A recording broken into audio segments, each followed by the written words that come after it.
Sledeča oddaja je bila posneta s pomočjo prijateljev in sodelavcev misionarske skupine Joyce Meyer.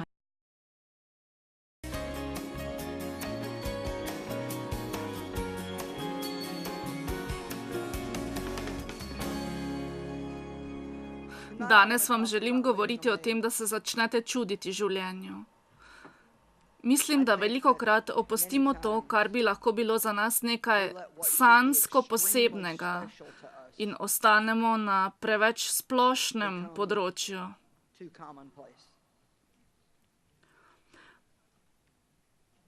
Pred nekaj leti, pred 3, 4, 5 leti, sem imela navado, da sem Bogu mrmrala svoje molitve. Veste, kaj mislim? Bilo je, kot da bi molila, vendar sem mrmrala in govorila: Gospod, zakaj se mi ne dogajajo tiste posebne, razborljive stvari, kakor ob začetku, takrat, ko sem te spoznala, ko sem začela s tabo hoditi po poti?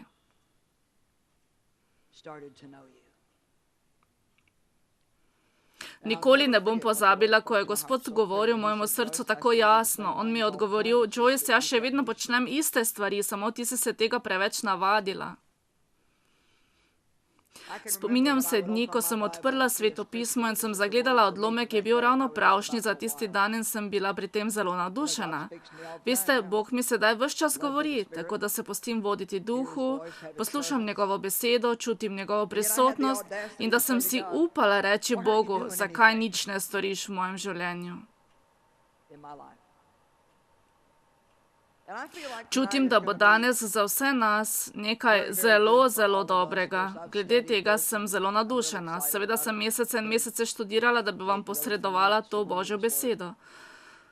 Vendar pa mislim, da bo to imelo vpliv na vaše življenje, tako da boste napravili nekatere trajne spremembe. Kajti verjamem, da če bi živeli z začudenjem, nikoli ne bi bili brez upanja. Več, ko imamo upanja, več ga lahko damo drugim ljudem. Hočem vam povedati, da družba obupno išče upanje in mi smo skorajda edina luč, ki jo lahko vidijo. Svet postaja vedno bolj mračen, vendar nas Sveto pismo uči, da bi mi morali biti bolj in bolj svetli. Prižgati moramo luči, tako da bomo lahko danes nekoliko pretresli stvari. Moramo se zavedati, kaj imamo in se naučiti, da živimo v čudenju.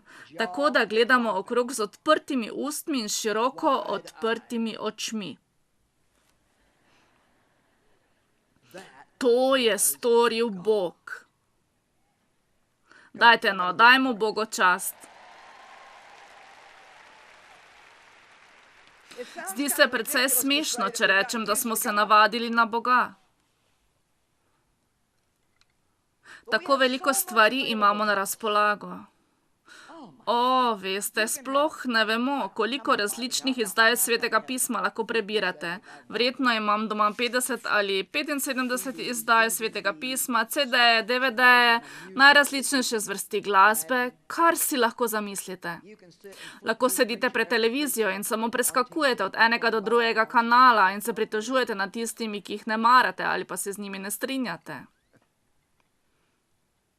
Cerkev je na vsakem vogalu. Imamo radio, televizijo, iPod, iPade, Facebook in tako naprej. Potopljeni smo v Božjo besedo. Vendar je naš svet v večjih težavah kot kdajkoli prej. Mi zapravljamo vse preveč časa za zabavo. Veliko več, kot je to počela katerakoli generacija pred nami. Res je, da tega ne počnejo vsi ljudje, vendar je današnja družba najbednejša do sedaj. Tako se mi zdi, da nekaj od tega, kar ljudje počnejo na tem svetu, ne deluje prav. Vem, da je Bog sredi vsega tega in si misli,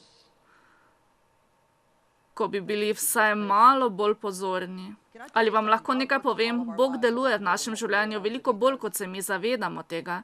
Ni mogoče povedati, kolikokrat nas Bog obvaruje pred tragedijami in nesrečami med vožnjo na cesti.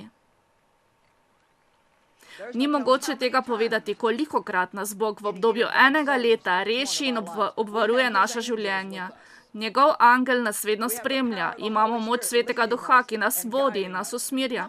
Kolikokrat čisto enostavno veste stvari, ki jih morate vedeti o svojih otrocih. One ne vedo, kako da vi to veste, niti vi ne veste, kako da to veste, vendar vi veste. To je nekaj posebnega. In mi bi se morali za to čuditi. V življenju se moramo čuditi. Bolj, ko se čudimo, bolj smo srečni, bolj smo polni upanja, veselja in začenjamo pandemijo upanja v današnjem svetu. Nekdo me je vprašal, kaj je pandemija? Odgovorila sem, to je 1 stopnja več kot epidemija. Leto 1918 je 50 milijonov ljudi umrlo zaradi gripe in so jo imenovali pandemija. Ko bom tukaj končala, upam, da vas bom poslala ven z novo držo. Odšel bom od tega predavanja in bom začel pandemijo upanja. Naj vam nekaj povem, če ne morete začeti s pandemijo upanja, potem pojdete domov in začnite vsaj z epidemijo. Bolj, ko se čudimo Bogu, več ljudi bo začudenih. Želim začeti z vami pogovor o skrinji zaveze. Vi veste, da je skrinja bila zelo pomembna za Izraelce. Izdelali so jo po božjih načrtih, oblekli v zlato in je vsebovala 10 božjih zapovedi. Sedež milosti je bil na njenem pokrovu, kjer je bila božja prisotnost. Skrinjo zaveze so globoko spoštovali. Bila je nekaj posebnega. Božja prisotnost je bila nekaj posebnega. To je bila svetost. Nihče se je ni smel dotakniti. Človeške roke se je niso smele dotakniti, zato je na straneh imela obroče. In skozi te obroče so vtaknili drogove, da so jo lahko nosili, ne da bi se kdorkoli dotaknil. Samo določeni izbrani ljudje so jo lahko nosili s pomočjo teh drogov, da se ne bi kdo dotaknil. Zakaj? Zato, ker je Bog tako svet. Ali veste, da je Bog tako svet, da če bi se ga kdorkoli dotaknil, ne da bi prišel k njemu po Jezusu Kristusu, tega ne bi mogel prenesti. Če sem čisto odkrita, mi bi morali biti veliko bolj spoštljivi do Božje prisotnosti v cerkvi, ko se zbiramo k obredom. Ljudje nič ne pomislijo, ko kar zapuščajo cerkev sredi obreda zaradi telefona.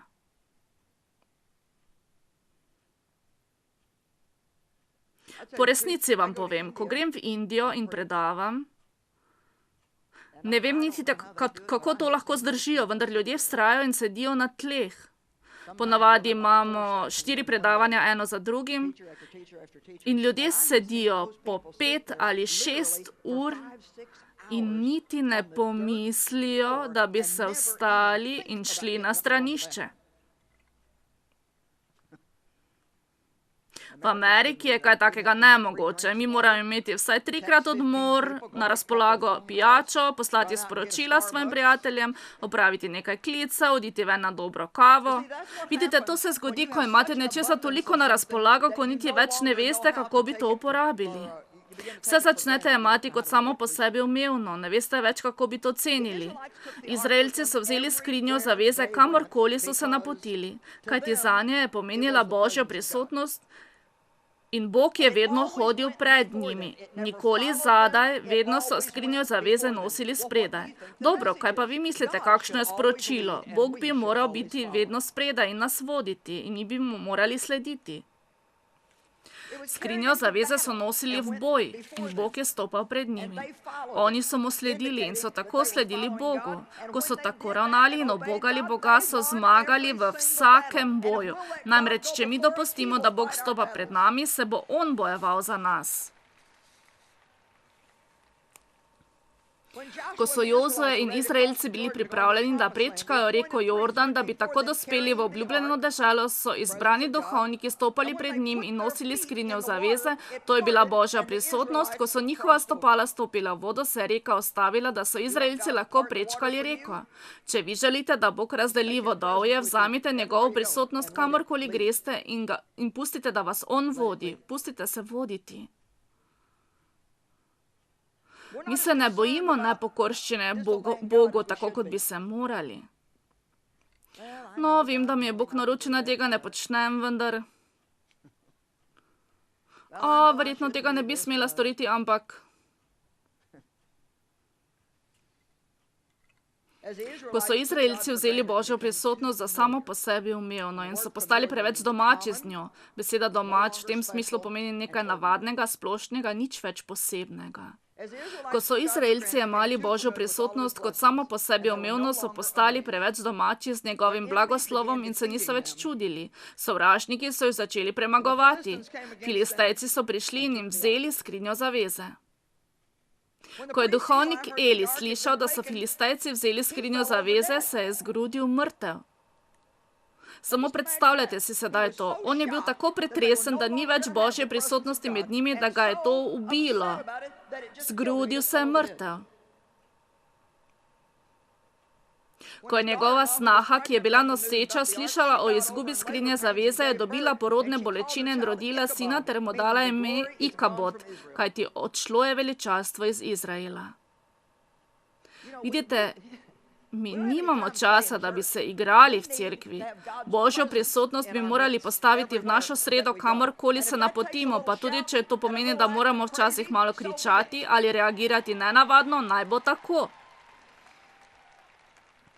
Med nogometno tekmo sem gledala svojega moža, ko se obnaša kot totalni norec, popolnoma neprimerno.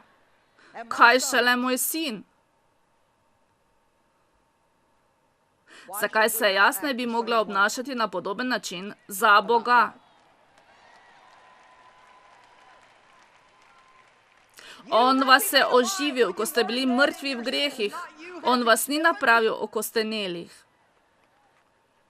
Ponovno smo rojeni, ne zato, da se dolgočasimo.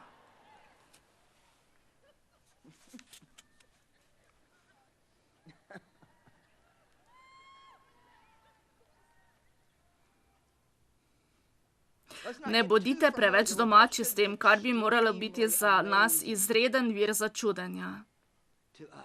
Za vse nas. Pred leti sem rekla Bogu, da želim živeti svoje življenje tako, da bom spoštovanju strmela z odprtimi usti. In to lahko potrdim danes, ko stojim tukaj pred vami.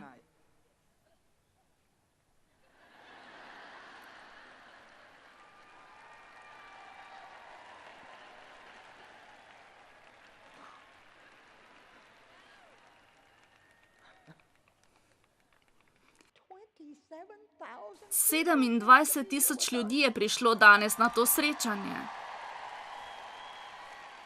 In začelo se je s 65 ljudmi. Tukaj pa jih je za cel stadion.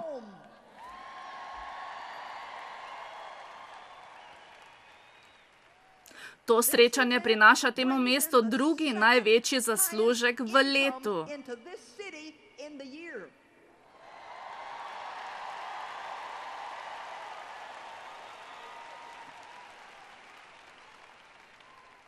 Zagotovo lahko rečemo, da je predolgo časa odšlo preveč slave iz cerkve. Ko rečem cerkev, mislim cerkev nasplošno. Ne mara, ker nismo več začudeni nad tem, kaj vse počne Bog. Ne mara smo izgubili preveč tega strahospoštovanja in začudenja. Mogoče se moramo vrniti in namenoma začeti ceniti življenje in živeti z začudenjem. Ne maram, da ljudje pripovedujejo šale na račun Svetega Duha. Morali bi biti veliko bolj previdni. Bog je svet in ni potrebno, da se ga bojimo, vendar pa moramo imeti pred njim strahospoštovanje. Veste, lahko nadaljujemo v tej smeri. Strahospoštovanje. Ta stvar postaja veliko bolj zanimiva. Skrinjo zaveze so odnesli v Ašdod. Potem so Filistejci odnesli skrinjo v njihovo svetišče v Dagonov tempelj ter jo položili poleg Dagona. On je bil njihov malik. Naslednje jutro pa je ubogi Dagon se zvrnil na obraz. Postavili so ga nazaj. Veste, tudi vi lahko postavljate svoje malike nazaj na njihovo mesto, kakor dolgo želite. To vam pravim. Ne toliko vam, ki ste tukaj, ampak mogoče tistim, ki le predklapljajo TV kanale in so prav sedaj priklopili na tale kanal. Rekla sem, da si lahko postavljate svoje bogove, kolikor želite, vendar mi imamo Boga bogov, kralja kraljev in Gospoda gospodov.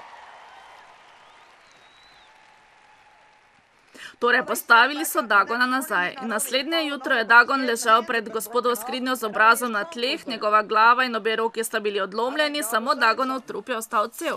Mislim, da je Bog hotel nekaj povedati. Še naprej so se obnašali neprimerno in mesto so napolnili miši, ljudje so zboleli, imeli tumorje in skrinjo zaveze so prepeljali v Gat. Do smrti so se prestašili zaradi kuge, ki je tam nastala, dobili so gnojne tumorje. In tako so skrinjo poslali v Ekron. Strah jih je bilo, ker so imeli kugo, gnojne tumore in so jo končno po 7 mesecih poslali nazaj v Izrael. Ne vemo, kaj naj naredimo s tem Bogom. Lahko ga imate kar vi nazaj. Postavili so skrinjo zaveze na voz in vpregli 2 kravi. Kravi sta šli naravnost po poti proti Bet Šemešu. Ko so ljudje zagledali, so se razveselili, vendar veste kaj, niso spoštovali skrinjo zaveze in so pogledali v notranjost. Dotaknili so se in mnogi izmed njih so zaradi tega umrli. Končno je skrinja zaveze končala v hiši Abinadaba za približno 100 let. Kaj se je zgodilo med temi 100 leti? Ljudje so se preveč navadili. Ko so prvič pripeljali v to hišo, so verjetno bili vsi začudeni in prestrašeni.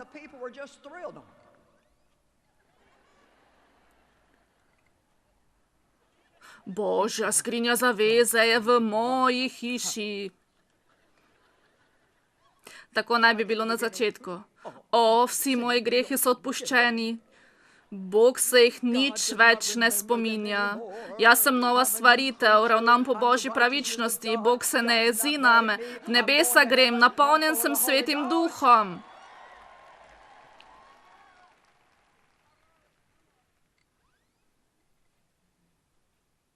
Na tole, nekaj tednov kasneje, Bog, ne vem, zakaj ne delaš nič v mojem življenju, če ne boš česa storil, Bog ne misli, da bom lahko še dolgo vztrajal pri tem. A vam lahko nekaj povem? Če se od sedaj pa vse do Jezusovega drugega prihoda ne spremeniti ena stvar v našem življenju, bi morali biti navdušeni nad dejstvom, da ne gremo v pekel. Ali lahko kdo pritrdi z amen?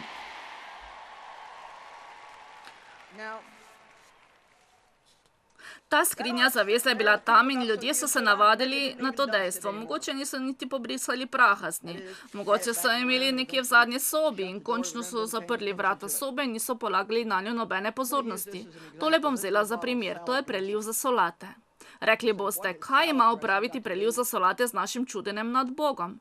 No, to je nekaj, kar se zgodi v našem življenju. Mi dopustimo, da se Božje stvari poležejo na dno. Veste, tako je. Dobre stvari se poležejo kar na dno. In veste, kaj hočem danes storiti? Pretresla vas bom. Tako, da bo Bog ponovno vse povsod, pomešanje v vse, kar počnete, vaše misli, vse vaše besede, vašo držo, med vašo zabavo, med vse, kar počnete. Amen. To je to, o čem govorim. Vi pridete sem, ste popolnoma goreči za Boga in greste domov. Ne mine veliko časa, pa hudič znova vleče iz vas življenjski sok, zopet morate priti sem, da dobite novo dozo. Pristopimo k točki, ko bomo vedeli, kako si to priskrbeti, ne da bi nam bilo treba kam iti. Nočem, da bi vi nehali prihajati sem, vendar veste kaj, želim, da bi pomagali tudi drugim ljudem. Veste, kaj se bo zgodilo? Ne bo dolgo in zopet bo usedlina na dnu. Ponovno jo boste morali stresti in vse pretresti. Veste, da je apostol Pavel govoril Timoteju, da naj se strese. Timotej je bil poln strahu. Videl je, kaj se dogaja. Ko so preganjali apostole, jih usmrtili in se je vsega ustrašil. Morda je hotel prekiniti duhovno službo, ne vem. Pavel pa mu je rekel: zato te opominjam, da znova razplamtiš Božji milostni dar, ki je v tebi po polaganju mojih rok. Bog nam ni dal duha boječnosti, temveč duha moči, ljubezni in razumnosti.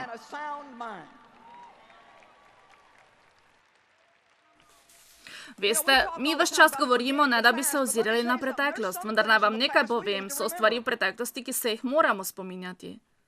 Veste, kaj pa mi delamo? Mi pozabljamo to, česar bi se morali spominjati in se spominjamo tistega, kar bi morali pozabiti. Veste, nimam nobenega namena, da bi posedala naokrog in mislila na to, kako me je moj oče spolno zlorablja, vendar pa se hočem spominjati, v kakšni zmešnjavi sem živela in kako me je Bog iz tega rešil.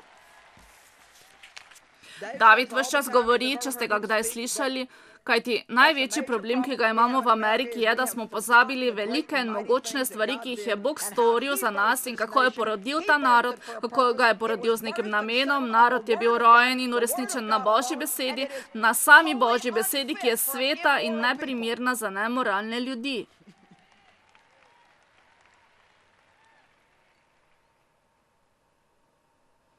Ojoj. Sedaj se bom lepše obnašala. Ne pustite čudovite prisotnosti Boga, da pristane na dnu našega življenja.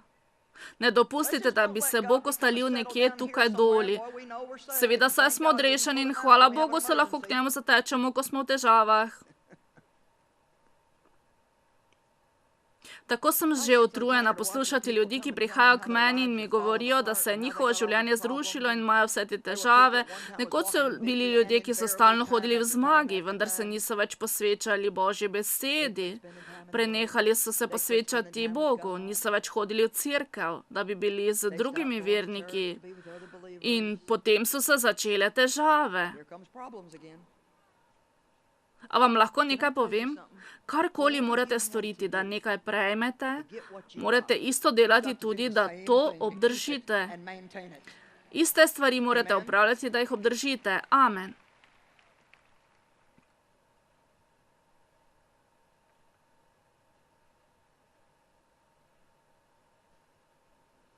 Končno je kralj David vzel skrinjo zaveze iz hiše Abinadaba in jo odpeljal v Davidovo mesto Jeruzalem.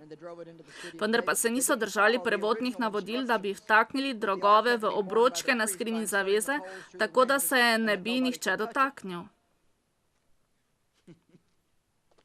Vi ne morete kar posaditi Boga v svoj avto in ga voziti naokrog.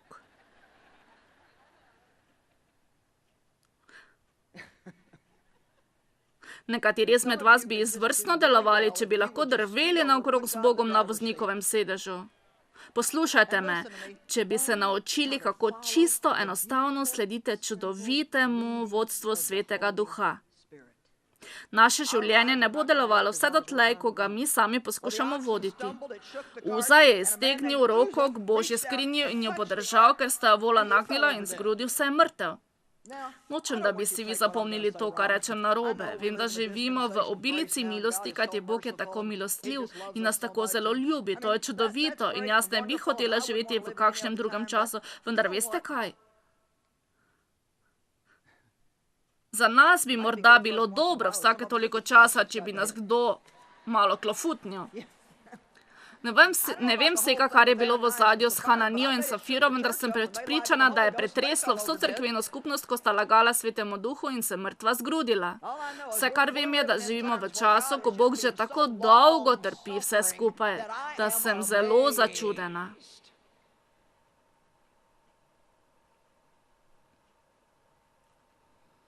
Mislim, da Bog želi, da se imamo radi in to ne zaradi strahu, kaj bi se zgodilo, če tega ne bi storili.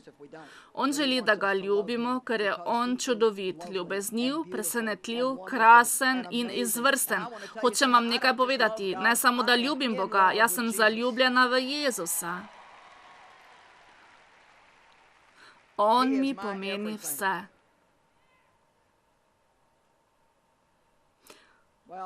Ko je Savel umrl in je David postal kralj, je odločil, da prinese skrinjo zaveze nazaj v njegovo mesto.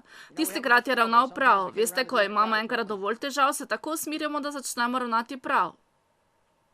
Ljudje so peli in plesali ter se veselili pred skrinjo zaveze in kralj David je postal tako navdušen in bil tako presrečen, da je Božja prisotnost prišla zopet nazaj, da se je slikal do ledi in plesal po cesti. Njegova žena mu je rekla, da je to smešno in da je dela sramoto. Delaš mi sramoto, mu je rekla. Ne vem za vas, vendar zase sem se odločila, da bom zaradi Boga tudi kdaj spadla smešna. Odločila sem se, da bom ljubila Boga, pa če se komu zdi smešno ali ne, in da bom pri tem glasna. Amen. Tudi grešniki so glasni, niso tihi.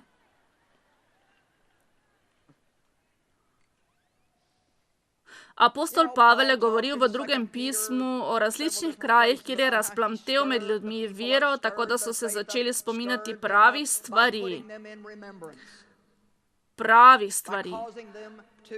Veste, kaj bi mi morali storiti? Zelo zdravo bi bilo, če bi vsak dan 5 minut posvetili premišljevanju. Samo usedli bi se in premišljevali o tem, kaj je dobrega Bog storil za nas. Pa tudi, če ste malo otroči, tako da se usedete v vaš naslanjač in rečete: Bog, jaz se čudim. Zares sem začudena.